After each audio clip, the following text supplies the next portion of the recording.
All right, hello everyone, and this is Mr. Manning. This is a video that's going to be talking about investments. Um, One really important thing for somebody that is becoming financially secure is to be able to invest their extra income. What I mean by that is as you become older and you're earning money, you're going to want to think about the future. You're going to want to think about some things that you want to do as you get older. So this could be retirement. This could be buy a house. It might be get a brand new car. There's all sorts of things that you need to think about for your future. And to do that financially, it's going to usually require some sort of investment with your money. There are lots and lots of ways to invest. I'm going to go through several of them during this video and try to kind of explain what each investment is and when you would want to consider it. Most people, whenever they're thinking about investing, usually seek advice from a professional. If you watched the video already about financial institutions, I talked about these things called brokerage firms. Brokerage firms are places where people can get advice about their investments. And I would recommend that whenever you are ready to invest, that you consider using their services. It's very difficult for somebody to know exactly what to invest in unless if they are keeping track of things really closely. And professionals do that because that's their job. So whenever you do feel like you're ready to invest, I would probably go to a brokerage firm and try to get some advice on what you should do. Maybe go somewhere that you trust and that you feel comfortable with. Okay, all that being said, let's talk about what some of your options are going to be. I've posted this table just as kind of like a series of notes for you. Over here on the left-hand side, I've got all of the different investments that we're going to talk about. So it looks like there are 7 of them. And then across the top, you're going to find out a little bit about each one. We're going to talk about how risky they are. We're going to talk about this thing called rate of return. That's basically how fast your money will grow if you invest in that particular thing. And then finally, where you can buy this investment or where you can actually get it. Okay, so let's talk about some of the options. I discussed a little bit ago about why you should use a brokerage firm. Whenever you're getting ready to invest, you kind of want to have some goals in mind. Why are you investing? Are you wanting to retire in 10, 15, 20 years? Are you wanting to put your kids through college? Maybe some of your parents are dealing with this right now. They're trying to think about how they're going to help pay for your education. Are you wanting to purchase a house and you want to have a good down payment for that house? But have a goal. Why are you wanting to invest? Then I would recommend speaking to a professional, some sort of financial advisor. You can usually go to a brokerage firm to do that. Think about the amount of risk that you are willing to take on. How risky are you? If things go bad, will you be able to deal with that? Or do you want to play it really safe? And then rate of return is basically how quickly you want your money to grow. Now, everybody wants their money to grow quickly. I mean, that's a no-brainer. We all want to see our money multiply and get larger and larger and larger. However, if you really want it to grow quickly, you have to be willing to take more risk. So you have to kind of balance, how risky am I willing to be versus how quickly I want my money to grow. And a financial advisor would talk to you about this, and they would try to determine what you need and then put you into the right investment. Okay. So investment option number 1 is stocks. Stocks is when you purchase a piece of a company. You've probably all heard of the stock market. The stock market is located in New York City. That's actually not the only stock market. That's the largest one in the United States. It's called the New York Stock Exchange. But it's not the only one in the world. Most large countries have their own stock market, and corporations are available on those stock markets. And you can actually buy and sell stock of different corporations. The price of that stock will fluctuate every day. In fact, it fluctuates every second while the market is open. So as you're purchasing stock, you might buy it for one amount, and then just a few minutes later, the price has already gone up or down. Stocks are meant to be a long-term investment. You don't usually buy stocks and then turn around and sell them the next day or the next week. Usually people purchase stocks because they want to keep them for a while, and they hope that the value of those stocks go up over the long time. Stocks are considered to be medium to high risk because there are lots of things that can go wrong with a stock. Your company might go bankrupt. You might have something that happens within the company that hurts the stock price. So they're considered to be medium to high risk. Because they're medium to high risk, they usually have a pretty large rate of return, usually 4% and higher. Maybe you've heard stories about people that invested in the stock market and became millionaires overnight. That's really, really, really uncommon, but it does happen. So if you're willing to take on some risk, then a stock might be a good place for you. You can purchase stock at a brokerage firm. Okay, bonds. Bonds are a much safer investment than stocks. When you purchase a bond, basically you are allowing either a business or government to have your money as a loan. And they promise to pay back your money over a certain amount of time. So let's say that you purchase a bond with Clay County or with the state of Missouri or even with the federal government. It doesn't really matter. When you purchase that bond, you give your money to that business or that government, and they use it to do whatever it is that they need to do. And then they promise to pay you back that money plus interest at a certain time.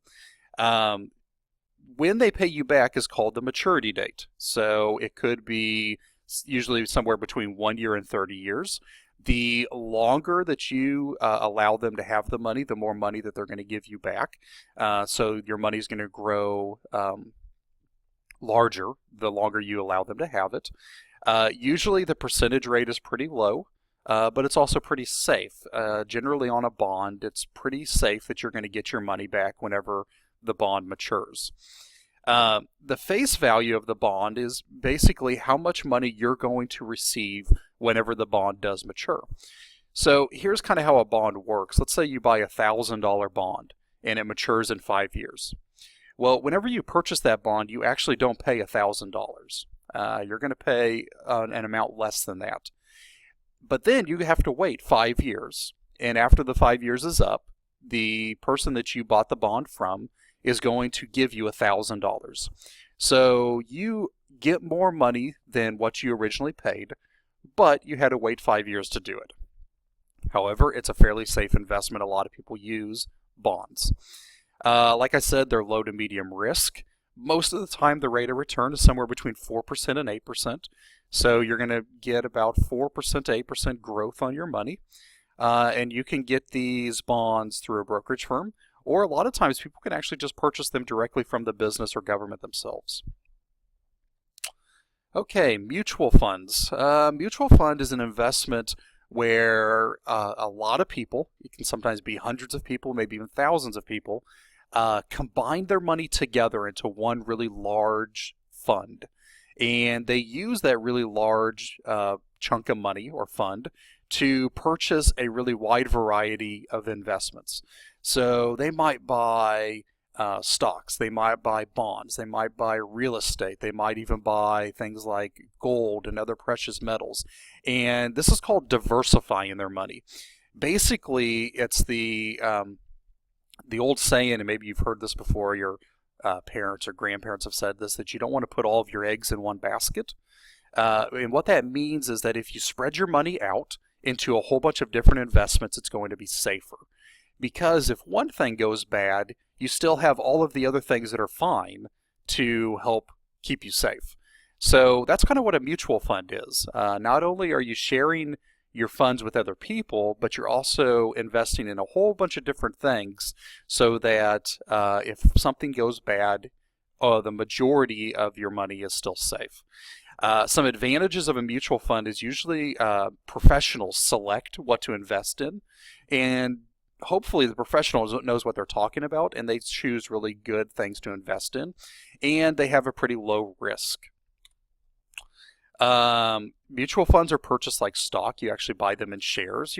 Guys don't really need to know a whole lot about that. I just wanted you to understand that it's not only you investing, it's a whole big group of people that are investing. Like I said before, they are low to medium risk. They actually have a pretty good rate of return, though. Generally, if a mutual fund is selected by a professional that knows what they're doing, they're going to get about a 6 to 8% rate of return, and you usually buy a mutual fund through a brokerage firm. Okay, real estate. So real estate is whenever you buy either land or buildings, and you plan to either hold on to that land or building for an extended amount of time and then resell it, or you plan on making it better in some way, like renovating it or building something on the land and then reselling it. This can be a very risky thing, but it can also be a very high rate of return. There's actually a very, very famous person that earned most of his money through real estate, and he is one of the most wealthy people in the United States now. So maybe you're trying to think of who this person is.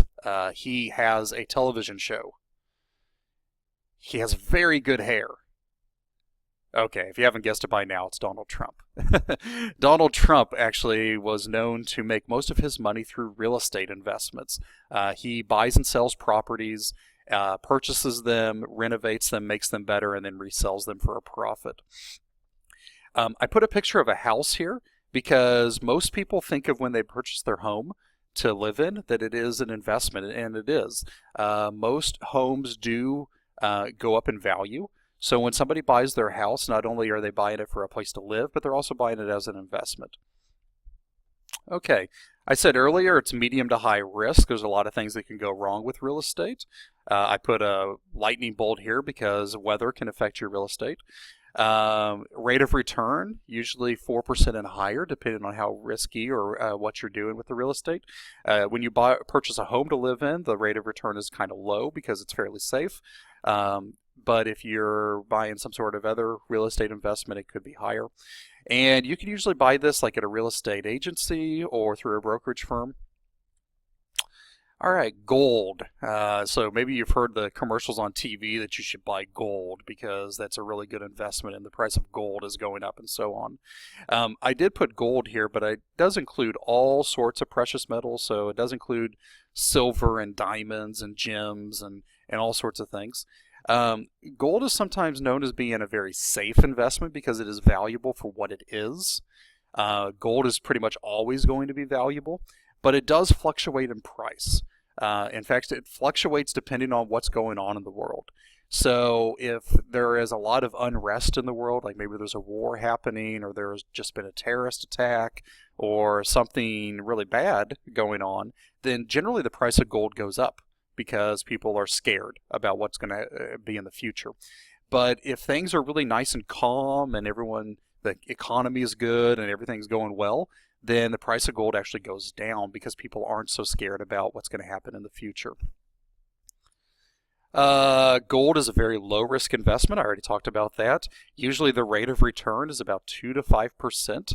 Now that could also go up depending on what happens in the world, but generally it's a pretty low rate of return. And you can just buy gold almost anywhere.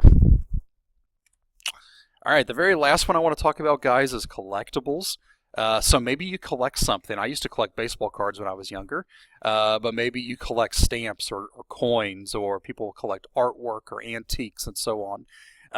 This is actually considered to be an investment because a lot of times when people collect these things, not only do they do it for a hobby, but they also do it because they want to maybe resell those things later for a profit. Collectibles can be very risky because there's a lot of things that can go wrong with collectibles, and you might collect something that ends up not being very popular in the future. So when I was younger, there was these things called Beanie Babies, and a lot of people collected them, and they thought, oh my gosh, I'm going to sell these and pay for my college education. And that just did not happen because Beanie Babies went out of style. So they're very risky. The rate of return fluctuates a lot depending on what it is. You might get lucky and you might get a really large rate of return. And you can buy these wherever collectibles are sold. The last thing is CDs. You can see that you buy these at a commercial bank. They have a really low risk, a low rate of return, and you buy them at a bank or a credit union. All right, guys, thanks for watching.